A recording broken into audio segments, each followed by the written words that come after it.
Morning, Dave. Morning. I was just hoping you might be able to update us on a few people. Mike Smith notably left practice. Is there anything kind of going on there? Do you expect him to travel and No, play? he's full go. He went out, took all the power play stuff this morning, and Right. um, took a little bit of practice, and then left. The other two guys got the bulk of the work and the shooting drills and that. But Schmidt's fine. And do you expect Dmitry Kulikov and Ryan McLeod rather to make their Oilers debuts? Kulikov for sure. I got to talk to Mac, see how he felt here after this morning. He's been in quarantine for a little bit, but young guy. I would think he'd be anxious to play if he gets the opportunity. But I'll talk to him about that, and we'll see tomorrow morning. Make a final decision on him. And Puljujärvi was the other one. He hasn't skated. Yeah, he's been out a couple of days. We just, with caution, we left him away, but we expect him to be there ready tomorrow. Reed Wilkins, 6:30 Chad. Yeah, well, I think Daniel stole my questions, Dave, so I'm just going to step back today. Thank you. All right. Jason Gregor, TSN 1260. Soft, Reed, soft.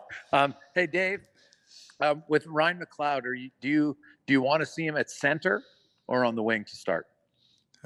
Projection at center. That's where he's played. Okay. That's where he's played most of the year. He's played a little bit of wing, but more at center. So.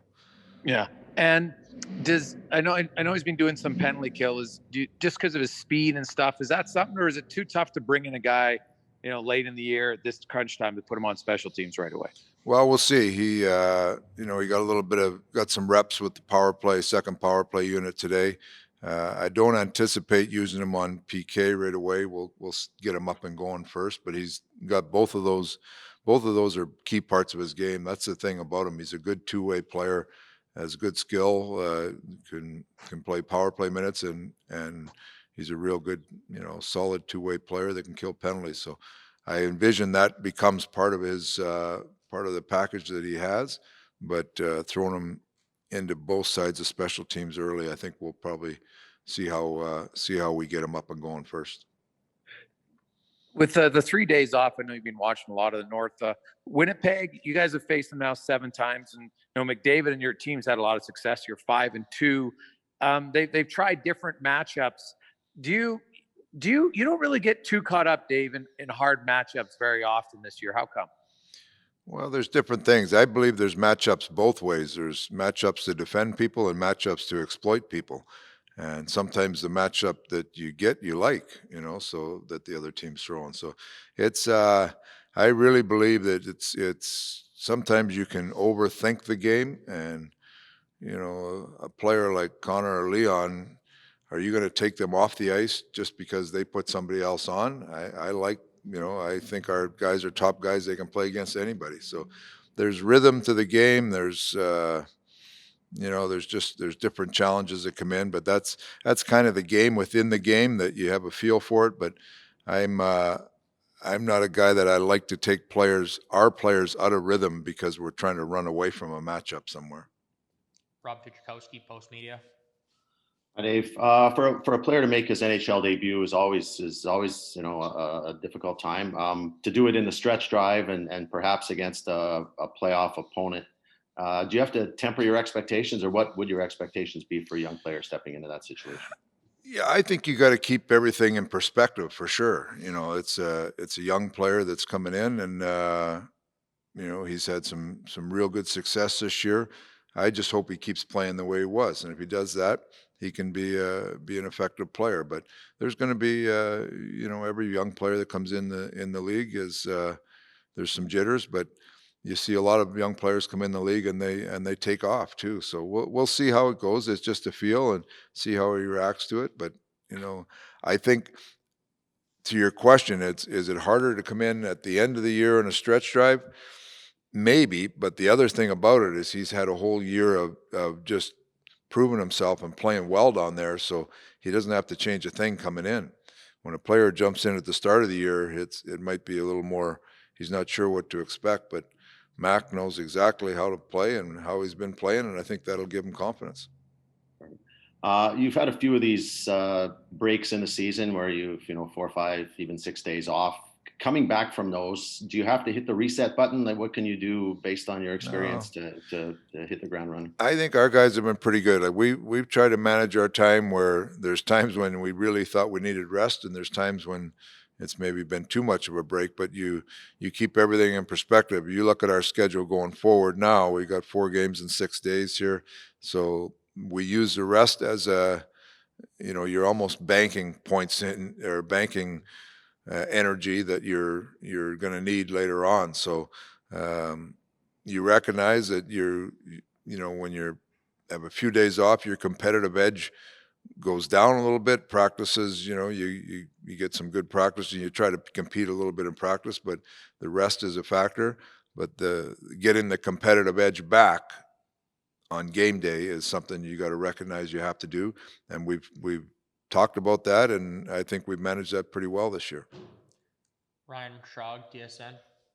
Dave, you've got games here, with a team you're battling hard in the standings, may face potentially home ice advantage on the line. How much of a carrot is home ice advantage this year compared to other years, just given, the fans aren't there? Yeah. It's more about last change and that sort of thing. I think it is less. I think it is less now with the lack of fans. You talk about there is some things with changes and some things that come into it, the tactical things, but I think home ice has been less of a factor this year because of the situation with no fans.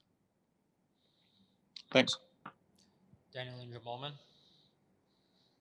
Dave, I know this year you've had a much bigger roster. You've had a taxi squad, and you've been able to get more players into the lineup. But you're bringing in now Kulikov and McLeod, who haven't been here all year.